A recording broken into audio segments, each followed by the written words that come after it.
అటువంటి దేశంలో కేవలం పుట్టడంతోని సరిపోదు.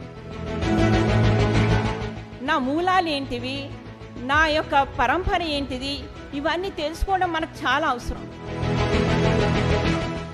ఎవరినైనా మనము అడిగితే మీ పేరేంటి అంటే తెలియదు, మీ అమ్మ నాన్న ఎవరు తెలియదు, మీ పూర్వజులు ఎవరో తెలియదు అంటే వాళ్ళని ఏమనుకుంటాం మనం?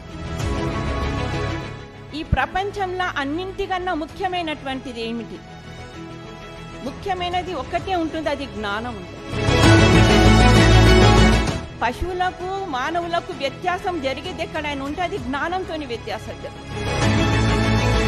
అంటే అంత గొప్ప చరిత్ర మనకు ఉంటే ఆ చరిత్రలో ఎంత సులభంగా వదిలేసుకుంటున్నాం మనం. అంటే ప్రపంచంలో ఏది వాళ్ళకు ఇంకా ఏబిసిడి కూడా తెలియదేమో, అప్పుడు మన వాళ్ళు సూర్య సిద్ధాంతంలో కనుక్కున్నారు.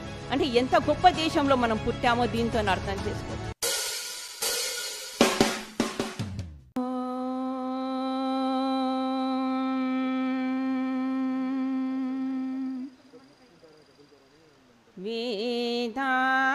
వేదాహమేతం పురుషన్ మహాంతం ఆదిత్యవర్ణం తమస పరస్తాత్ తమేవ విదిత్వాతి మృత్యుమేతి నాన్యః పంథా విద్యతే అనాయ.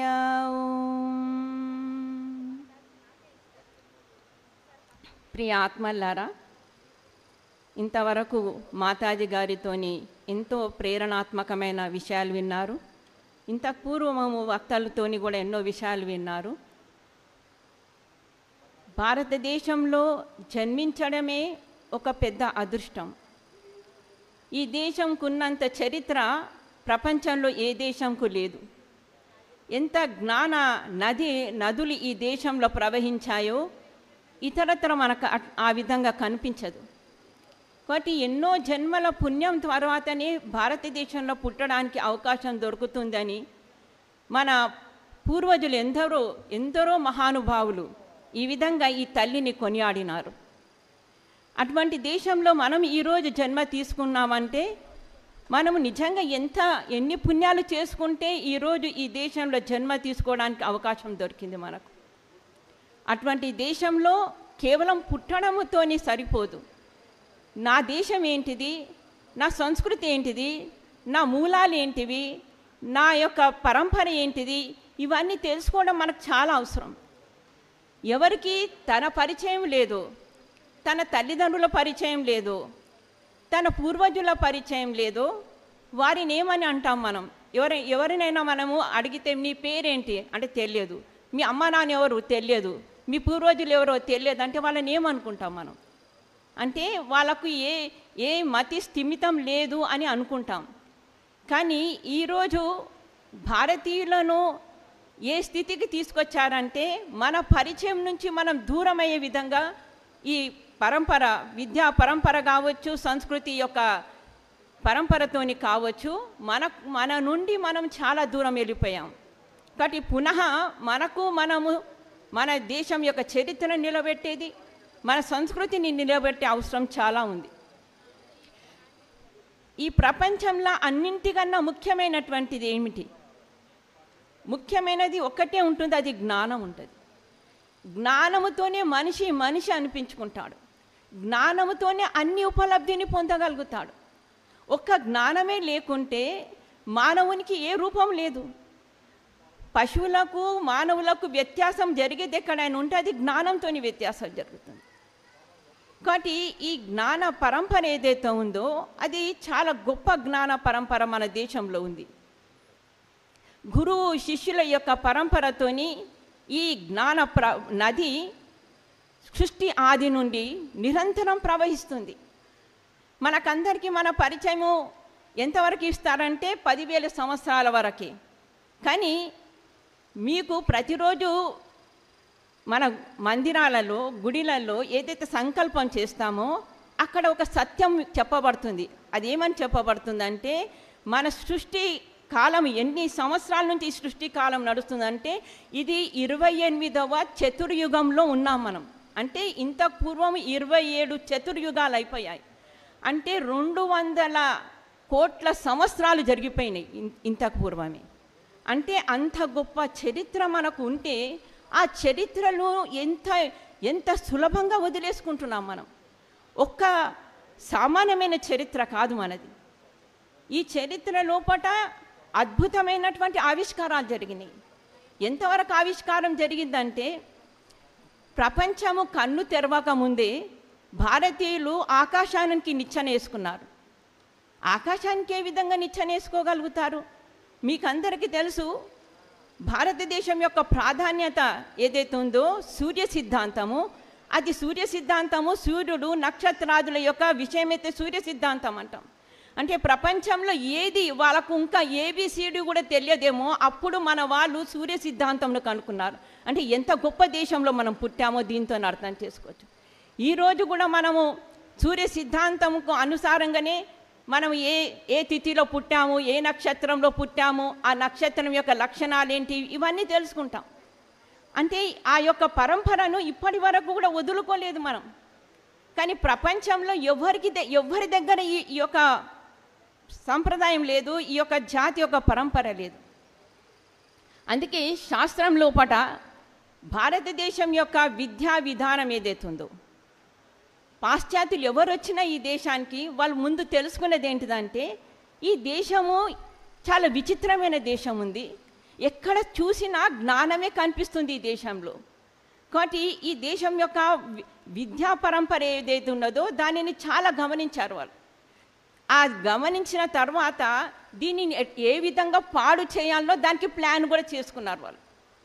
కానీ వాస్తవంగా విద్య ఏ విధంగా ప్రసిద్ధి పొందేదంటే విద్యా చతుస్రుభి ప్రకారే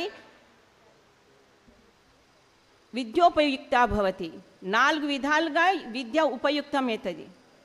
మొదటిది ఆగమకాలేన, రెండోది స్వాధ్యాయకాలేన, మూడోది ప్రవచనకాలేన, 4వది వ్యవహార కాలేన. ఎప్పుడైతే ఒక ఆచార్యుడు విద్య బోధిస్తుంటాడో అప్పుడు చాలా ఏకాగ్రంగా వింటే అప్పుడు ఆగమకాలం అంటాము. ఆ ఆగమకాలంలో వచ్చిన విద్యను చాలా మంచిగా విన్నవాడు తప్పకుండా ఆ విద్యను తనది చేసుకోగలుగుతాడు.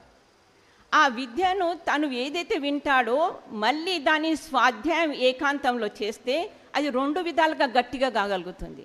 ఆ స్వాధ్యాయం చేసినటువంటి విషయంను ప్రవచనం చేయగలిగితే, మేము గురుకులాలలో ఏదైతే విద్యా విధానం మాది ఉంటుందో అది ఏ విధంగా ఉంటుందంటే మా ఆచార్యులు చెప్పిన విషయమును మళ్ళీ ఆచార్యుడు ఇంకొక క్లాస్ తీసుకునే కన్నా ముందు మేమందరము విద్యార్థులము కూర్చుండి ముందు చెప్పిన క్లాసు యొక్క ప్రవచనం చేస్తాం.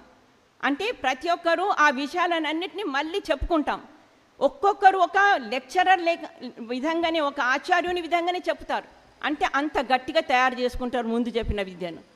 అటు తర్వాత అది వ్యవహార కాలేన, ఏది చెప్పుకుంటామో ఆ విద్య మనది అయిన తర్వాత దానిని వ్యవహారంలో తీసుకురావడము 4వ పాదం అది విద్యది.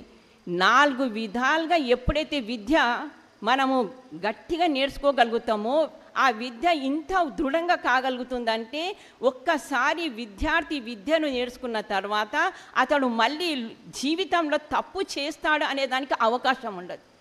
ఆ విధమైనటువంటి దృఢమైనటువంటి ఏదైతే పునాదులు అవసరం ఉండినాయో విద్యా విధానానికి ఆ పునాదులను పోగొట్టుకున్నాం మనం.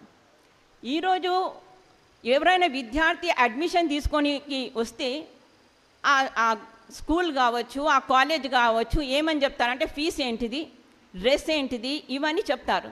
కానీ ప్రాచీన కాలంలో ఒక ఆచార్యుని దగ్గరికి ఒక విద్యార్థి పోతే ఆచార్యుడు ఏం చెప్తాడో చాలా విచిత్రమైన మంత్రం ఉంది దానికి. ఆ ఆచార్యుడు ఏమంటాడంటే, నాయనా నువ్వు ఏమీ తెలియనటువంటి పరిస్థితిలో నా దగ్గరకు వచ్చావు, నీకు నేనేం చేస్తానంటే వాచం తే శుంధామి, నాయనా నీ వాణిని నేను శుద్ధం చేస్తాను, నీ వాణితోని ఒక్కటి కూడా తప్పు శబ్దం పలకకుండా చేస్తాను, ఒక్క అపవిత్రమైన శబ్దం పలకకుండా చేస్తాను. ఎప్పుడు అపవిత్రమైన శబ్దం పలకడు, ఎప్పుడైతే అపవిత్రంగా ఆలోచించాడో అప్పుడు అపవిత్రమైన శబ్దం కూడా పలకడు. వాచం తే శుంధామి ప్రాణం తే శుంధామి. నీ ప్రాణమును ఇంత పవిత్రం చేస్తానంటే నువ్వు 100 సంవత్సరాలు జీవించే విధానంగా నీకు తయారు చేస్తాను. ఏ ఆచార్యుడు చెప్పగలుగుతాడు ఈరోజు? ఏ స్కూల్ చెప్పగలుగుతుంది? ఏ టీచర్ చెప్పగలుగుతుంది? ప్రాణం తే శుంధామి చక్షుస్తే శుంధామి. నాయన నీ కండ్లను పవిత్రం చేస్తాను. నువ్వు ఎవరిని చూసినా ఎక్కడ చూసినా పవిత్రమైన భావంతో చూడగలుగుతావు. అటువంటి పవిత్రతను నీ కండ్లకు నేను ప్రసాదిస్తాను. అటువంటి విద్యను నీకు ఇస్తాను. ఒకవేళ ఆ చక్షుస్తే శుంధామి అనేది ఈరోజు పాటించి ఉంటే ఇంతమంది మన ఆడపిల్లల మీద ఇన్ని అత్యాచారాలు అయ్యేటివా? ఈ లోకంలో ఇన్ని పాపాలు అయ్యేటివా? ఇంత భయంకరమైన పరిస్థితి వచ్చేదా? చక్షుస్తే శుంధామి శ్రోత్రం తే శుంధామి. నీ చెవులను నేను పవిత్రం చేస్తాను. పనికిరాని పాటలు, పనికిరాని డైలాగ్స్, పనికిరాని ఇవన్నీ జల్లించినట్టు మనం లోపలికి పోయేటివి. కానీ ఈరోజు అన్నిటినీ స్వీకరిస్తున్నాయి. ఎందుకంటే ఏ ఆచార్యుడైతే ఈ చెవులకు పవిత్రం చేయవలసి ఉండిందో ఆ పవిత్రత మనకు ఆ పాఠశాలలలో, కాలేజెస్లలో దొరుకుతలేదు. కాబట్టి ఎవరు ఏ డైరెక్టర్ కానీ ఏ ప్రొడ్యూసర్ కానీ అలా కన్స్ట్రక్షన్ ఏంటిదంటే మీరు కమోడిటీ అయిపోయినారు. వాళ్ళు మీరు వ్యాపారానికి కేంద్రం అయిపోయినరు. ఎందుకంటే అందరికన్నా సులభంగా దొరికే వ్యాపారం ఏదైనా ఉంటే స్టూడెంట్స్ ఉన్నారు, విద్యార్థులు ఉన్నారు. ఒకవేళ వాళ్ళే నిజంగా దేశభక్తులు అయి ఉంటే ఈ సంతతి ఏదైతే ఉన్నదో, ఈ జనరేషన్ ఏదైతే ఉందో, నా దేశం యొక్క భవిష్యత్ ఏదైతే ఉందో దానిని కాపాడాలనుకునేవాళ్ళు. కానీ ఆ విధంగా అనుకోకుండా ఎన్ని తప్పు పాటలు, ఎన్ని తప్పు డైలాగ్స్, ఎన్ని తప్పు విషయాలు అన్నీ వినే విధంగా చేశారు. కాబట్టి ఆచార్యులు అంటారు శ్రోత్రం తే శుంధామి నాభిం తే శుంధామి. నీ నాభిని పవిత్రం చేస్తాను. ఏ శరీరం యొక్క ప్రతి నరనాడి నాభి కేంద్రానికి ఉపయుక్తమైందో నాయన నీ నాభిని ఇంత గట్టిగా ఆ నాభి కేంద్రాన్ని శుద్ధం చేస్తానంటే నువ్వు 100 సంవత్సరాలు చాలా సులభంగా జీవించే విధంగా, ఏ రోగం రాకుండా నేను దాయిత్వం తీసుకుంటా. నేను ఆచార్యునున్నా, నీ జీవిత నిర్మాణం చేసే నిర్మాణకర్తనున్నా అనే దాయిత్వం తీసుకునేవాడు. అటువంటి వాళ్ళ ఆచార్యులు. పాయుంతే శుంధామి మేడ్రాంతే శుంధామి. మలమూత్రాల యొక్క విషయాలలో కూడా ఏ విధంగా కడుపుని శుద్ధివి చేసుకునాలి, ఏ విధంగా జీవితానికి ఆరోగ్యానికి ఇవన్నీ ముఖ్యమైనవి అవన్నీ నీకు నేర్పిస్తాను నేను. అంతిమంగా ఆచార్యుడు అంటారు చరిత్రాస్తే శుంధామి. నాయన నీ చరిత్రను నిర్మాణం చేసి నీకు నీ వ్యక్తిగత జీవితానికి యశము కీర్తిని తెప్పించడమే కాకుండా నీ పరివారానికి యశమును కీర్తినిప్పిస్తాను, నీ సమాజానికి యశమును కీర్తినిప్పిస్తాను, నీ దేశానికి యశమును కీర్తినిచ్చేటటువంటి వాడిని తయారు చేస్తానని ఒక గొప్ప దాయిత్వం తీసుకునేటటువంటి వాడు ఆచార్యుడు. అందుకే ఒక రాముడు కాగలిగిండు, అందుకే ఒక కృష్ణుడు కాగలిగిండు, అందుకే ఒక దయానందుడు కాగలిగిండు, అందుకే ఒక వివేకానందుడు కాగలిగిండు. ఒక్కరు ఇద్దరని కాదు, ఈ దేశ పరంపర అంతా మహాపురుషులతో నిండిపోయి ఉన్నది. మనమందరం అంట 33 కోటి దేవతలని. ఒక సమయంలో భారతదేశం యొక్క జనాభా ఎంత అంటే 33 కోట్లు. పాశ్చాత్యులు వచ్చి మనకి ఏమని కమెంట్ ఇచ్చిండ్రంటే ఈ 33 కోటి ఏదైతే ప్రజానీకం ఉందో వీళ్ళ జీవన విధానము, వీళ్ళ వ్యవహారము, వీళ్ళ యొక్క విద్య యొక్క సౌరభం ఏదైతే ఉందో అది దేవతల లాగుంది. భారతీయులు ఇక్కడి వాళ్ళు కాదు, భూమిలో పుట్టినటువంటి వాళ్ళు కాదు, ఎక్కడో వేరే ప్లానెట్ నుంచి వచ్చినటువంటి దేవతలన్నీ కొనియాడినటువంటి సంస్కృతి చరిత్ర మనది. అంత గొప్ప చరిత్ర ఉన్న వాళ్ళను ఏ విధంగా పాడు చేయాలనేది పూర్తిగా కుట్ర చేసుకున్న దానికి మనము బలి కావద్దు. నా గురించి ఎవరైనా నాకు హాని చేయాలని, నన్ను గుంతల పడేయాలని ప్రయత్నం చేస్తే వాళ్ళ ప్రయత్నంను మనం సఫలం చేస్తున్నామంటే వాళ్ళది తప్పు కాదు, మనది తప్పు, మన బలహీనతది యొక్క తప్పు. కాబట్టి మనం ఎంత గట్టిగా ఉండగలిగితే ఇతరుల యొక్క ఎన్ని కుట్రలైనా కానీ అది విఫలం కాగలుగుతుంది. వాళ్ళు తెలుసుకోగలుగుతారు భారతీయులు మామూలు ఇత్తనాలు కావివి, చాలా ఋషుల యొక్క గట్టి ఇత్తనాలు ఉన్నాయి, దేవతల యొక్క ఇత్తనాలు ఉన్నాయి, వీళ్ళని పాడు చేయలేము మేము అని తెలుసుకోగలుగుతారు. కాబట్టి అటువంటి మెసేజ్ మనం ఇవ్వగలిగితే చాలా తొందరగా ఈ దేశము ప్రపంచానికి, మనకే కాదు మన వ్యక్తిగత నిర్మాణమైతే మనకు అవసరమే, మన పారివారిక నిర్మాణం అవసరమే, కానీ మొత్తం ప్రపంచాన్ని నిర్మాణం చేయగలుగుతాము. ప్రపంచం లోకానికి హాని చేయాలనుకుంటే కేవలం భారతీయులు ఈ విధంగా ఆలోచిస్తారు. మేమే కాదు, మాకు లోక కళ్యాణం కావాలనుకునేటటువంటిది ప్రతిరోజు మన గుడిలలో మనం సంకల్పం చేసే యొక్క మంత్రం ఏదైతే ఉందో లోక కళ్యాణార్థం అని చెప్తుంటాం. మనం